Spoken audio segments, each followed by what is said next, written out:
A gente se sentiu muito honrado assim, por Deus, né, dessa união, desse ajuntamento mesmo, assim, porque são pessoas que viveram assim, viveram o início com a gente, né, de Jocum.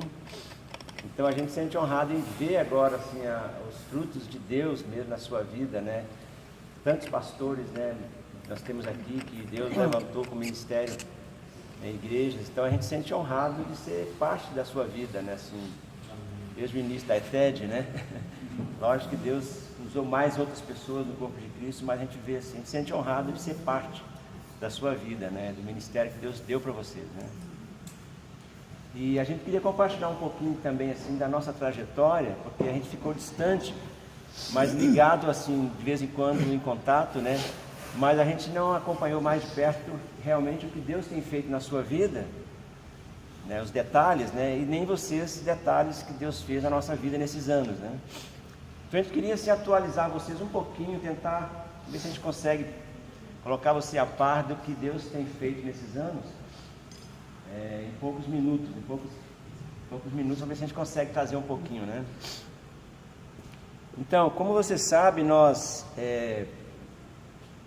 ficamos ali no Uberaba, na base do Uberaba por muitos anos ali, dali nós enviamos tantos missionários, né? E eu lembro que quando eu completei 40 anos de idade, eu entrei assim numa crise muito grande, questão assim de direção de Deus, ministerial, tudo, né? Foi quando nós saímos do Uberaba, fomos para o Monte das Águias, lá em Almirante Tamandaré, né? Qual que é o Uberaba? Bairro do Uberaba, lá... Depois da Barão do Rio Branco. Depois da Barão do Rio Branco, esse é o Uberaba.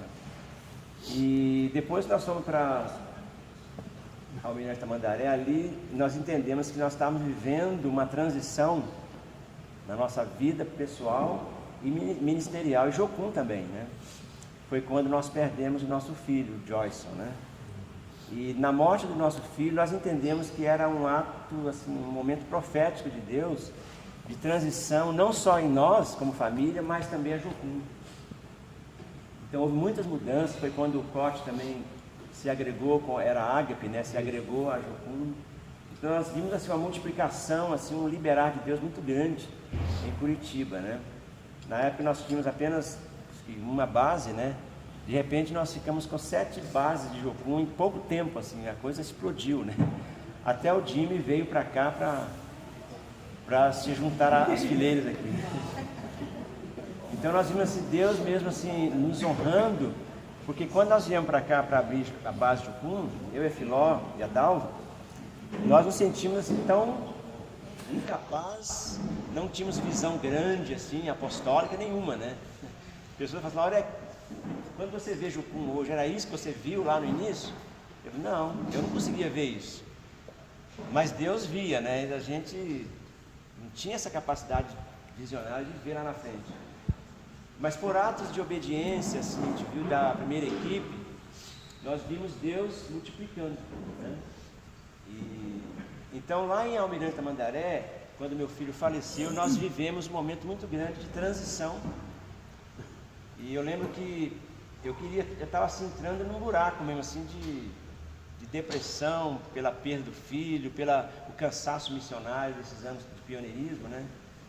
Então eu vi que se eu não levantasse a cabeça eu ia entrar num buraco e ia morrer logo ali, né?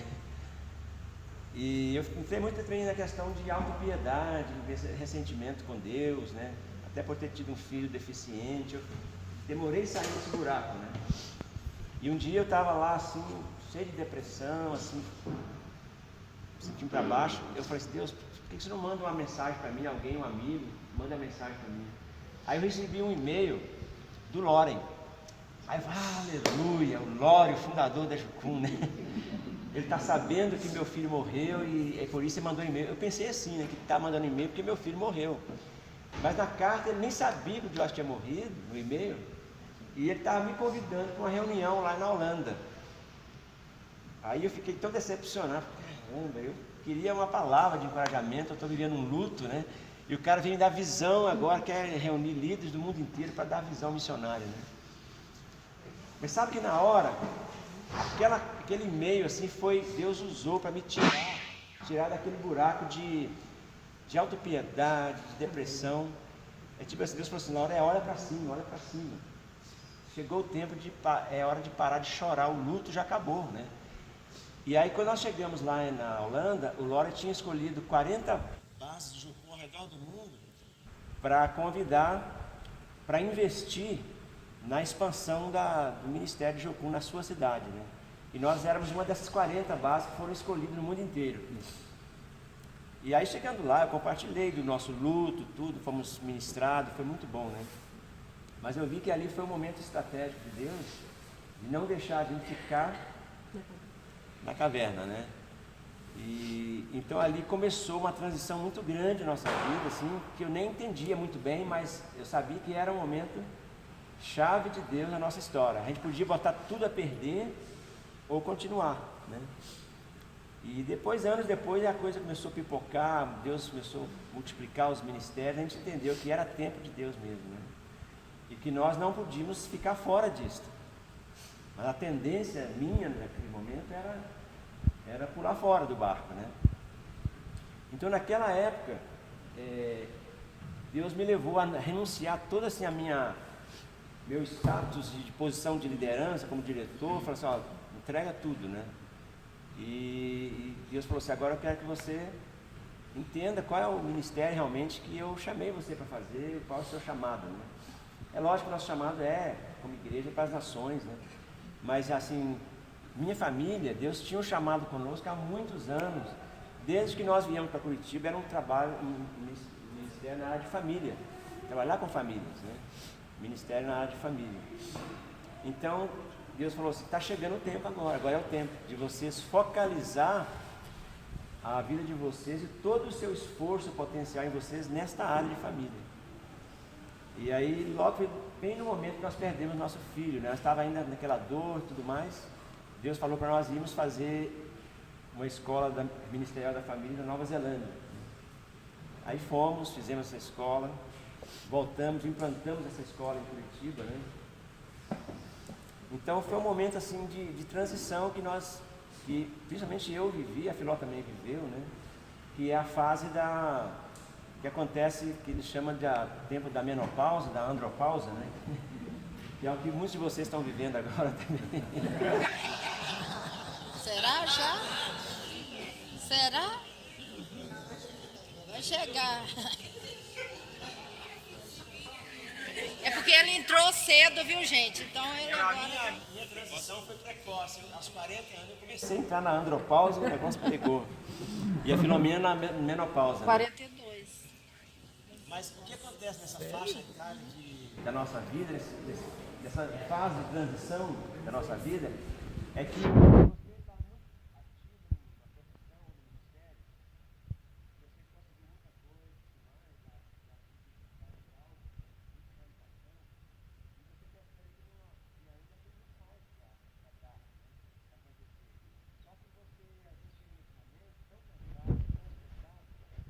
você olha para o futuro, parece que alguém jogou lama no para-brisa do seu carro, você não consegue ver lá na frente. Você perde a perspectiva profissional e tudo mais, né?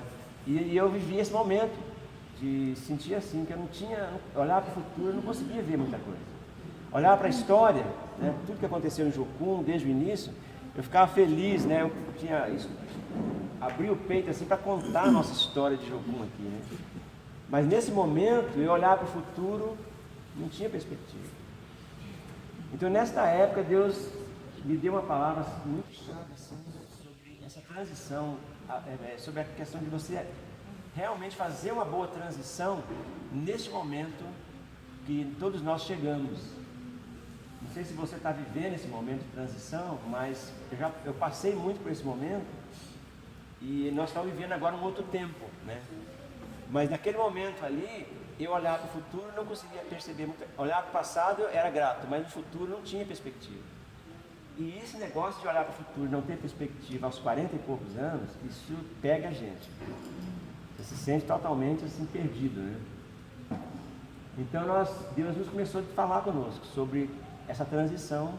E aí Deus começou a direcionar a gente sobre essa área de família, né? E a palavra que Deus nos deu naquela época está em Deuteronômio. Queria que você abrisse comigo aqui. Ah, desculpa, se você não tem Bíblia, senta perto.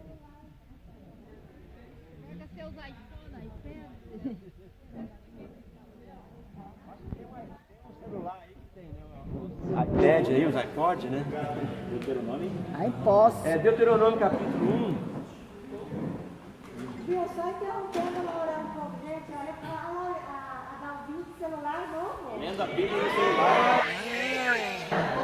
Gente, muito obrigada. Isso aqui é uma bênção na minha vida agora. Aprendeu a usar. Resolve tudo nele agora.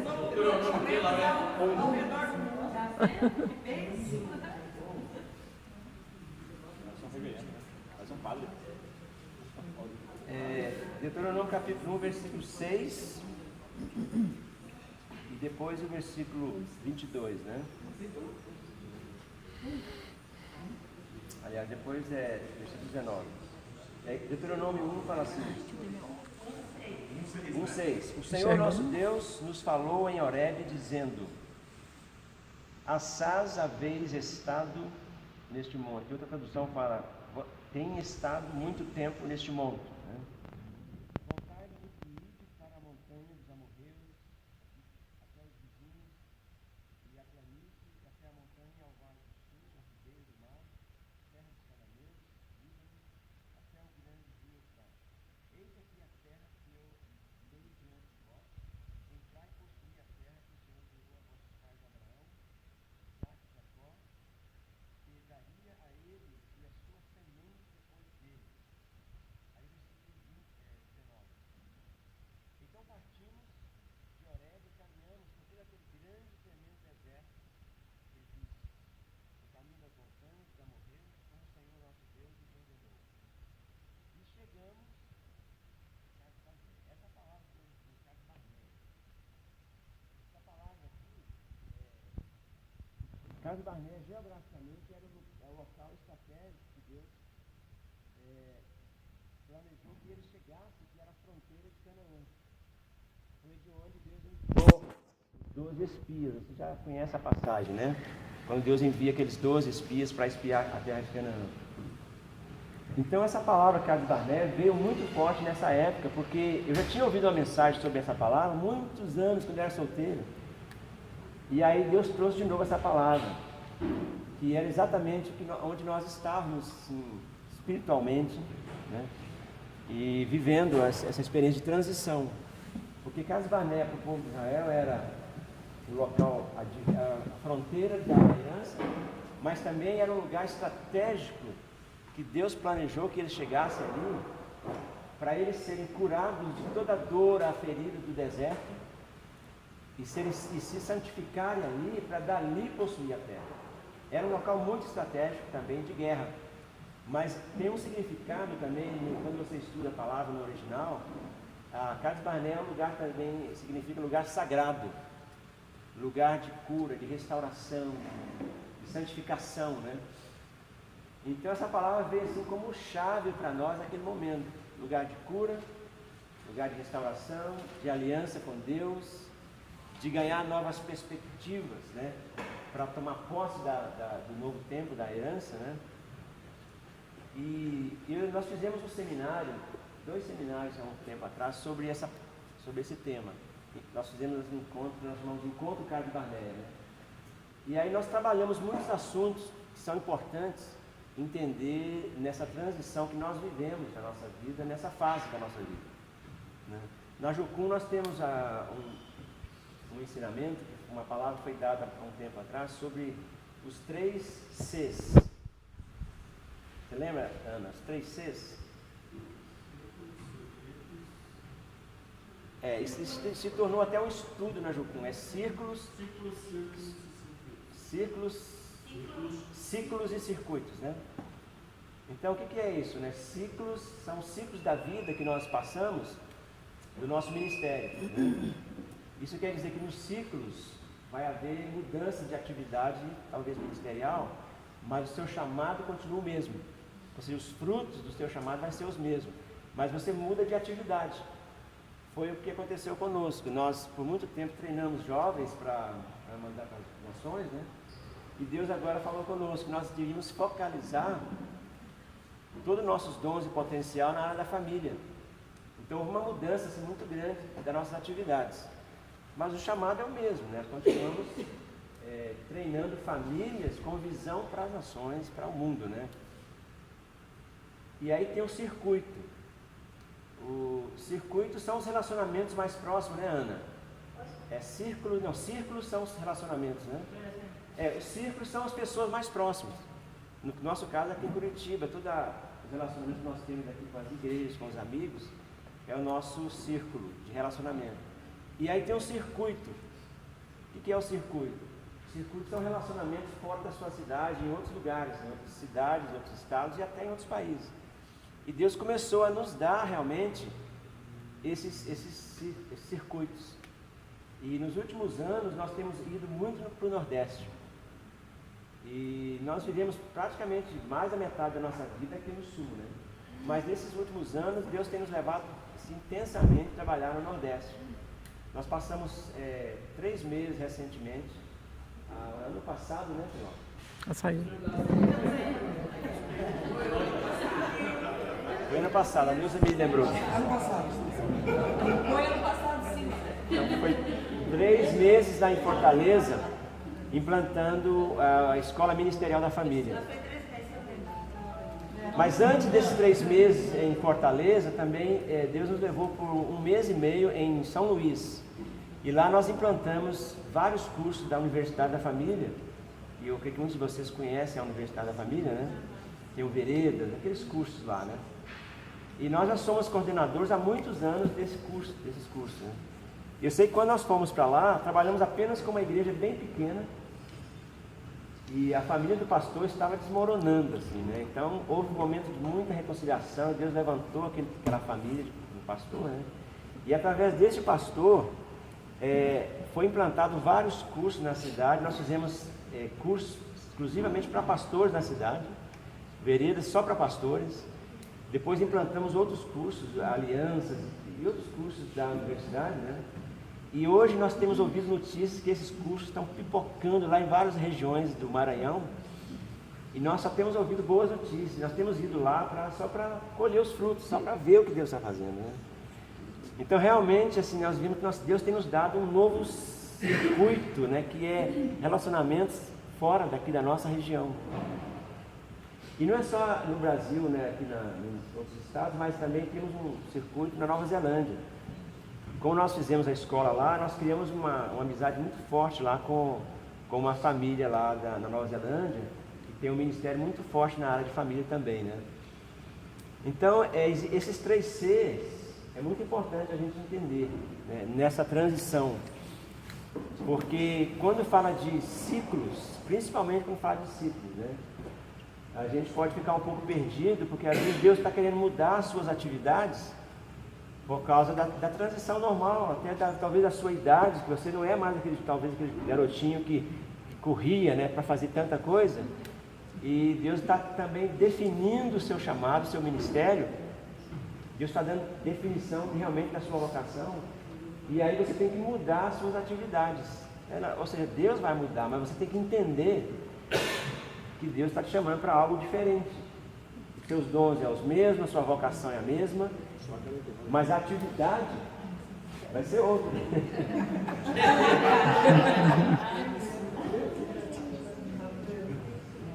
E esse texto aqui, Israel, eles perderam muito porque eles não entenderam esse momento de transição.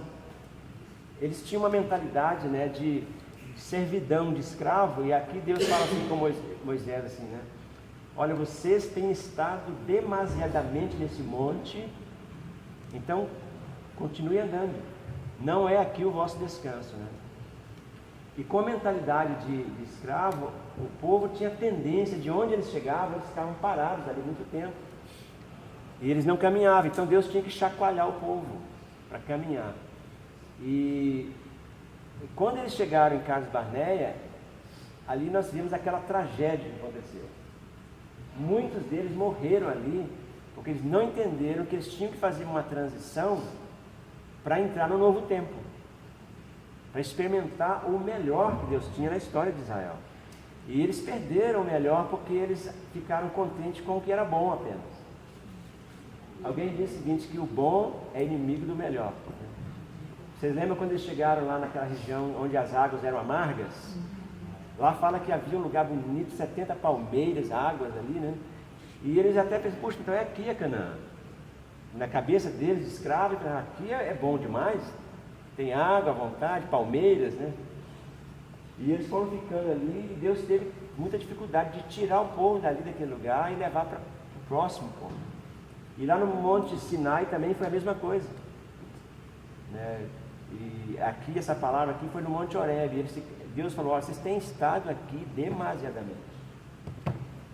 Aí eles saíram, foram, mas quando eles chegaram na fronteira, que é a Cades Barneia, Deus enviou 12 espias, e na volta desses 12 espias, a gente já sabe o que aconteceu, que 10 deles deram um relatório só das coisas negativas, né? Só Josué e Caleb que entendeu, né? Teve uma visão correta, e ali morreram, aquela geração praticamente morreu quase todos. Deus falou assim, olha, só os seus filhos que vão entrar e possuir a terra. Eu fiquei, quando eu leio essa passagem aqui, eu lembro muito assim, do que está acontecendo na Rússia, né? Quando eu estive na Rússia, lá, quando Salomão estava lá liderando a Jucum na Rússia, isso ficou muito claro para mim. Porque tem uma geração de russos que vai ter que morrer para a nova geração começar a ver coisas diferentes, mudar aquela mentalidade do comunismo, né?